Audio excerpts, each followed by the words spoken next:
Alors, bonne nouvelle, vous allez pouvoir recharger votre VO au travail gratuitement jusqu'en 2027.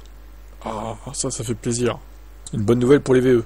Les modalités dérogatoires du calcul de la prise en compte dans l'assiette de cotisation sociale de l'avantage en nature que constitue la mise à disposition d'un véhicule fonctionnant exclusivement à l'électrique, qui prennent fin au 31 décembre 2024, seront prolongées par le gouvernement qui prévoit la publication d'un arrêté courant janvier sur ce sujet. Cette prolongation concerne également le régime applicable aux bornes électriques. Donc ça c'était il y a quelques semaines. La promesse faite par ce bulletin officiel est validée par un arrêté publié le 25 février au journal officiel. Celui-ci apporte même une autre bonne nouvelle. Les avantages sont prolongés jusqu'au 31 décembre 2027. Un cadeau important est maintenu. Le fait que la recharge de son véhicule sur son lieu de travail ne soit pas comptée comme un avantage en nature. La règle est décrite ainsi. En cas de mise à disposition par l'employeur sur le lieu de travail d'une borne de recharge de véhicules fonctionnant au moyen d'énergie électrique, l'avantage en nature résultant de l'utilisation de cette borne par le salarié à des fins non professionnelles est négligé, y compris pour les véhicules appartenant aux salariés. On rappelle que les avantages en nature constituent un élément de la rémunération qui, au même titre que le salaire proprement dit, doit être intégré à l'assiette des cotisations et contributions sociales. Mais donc ici, pas de cotisation sociale associée pour l'entreprise, pas d'imposition du côté du salarié.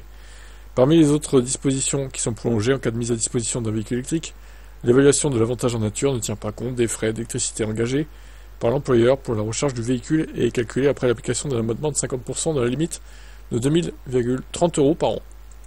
Il existe aussi des avantages en nature pour les bornes installées en dehors du lieu de travail. L'employeur peut prendre en sa charge toute ou partie des frais d'installation. L'avantage lié à cette prise en charge de frais est négligé si cette borne est restituée à la fin du contrat de travail. Si elle n'est pas rendue, la prise en charge des frais d'achat et d'installation est exclue de l'assiette des cotisations et contributions sociales à la limite de 50% des dépenses réelles que le salarié aurait dû engager pour l'achat et l'installation de la borne dans la limite de 1043,50 €.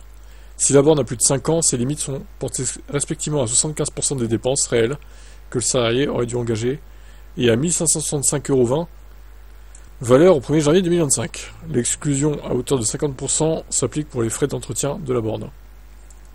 Je comprends rien à ces chiffres. Faut être comptable pour tout saisir vraiment en détail de quel avantage on bénéficie, etc. Bref, voilà pour ça. En tout cas, ça reste des bonnes nouvelles pour les électromobilistes, globalement, qui rechargent au boulot. Ciao.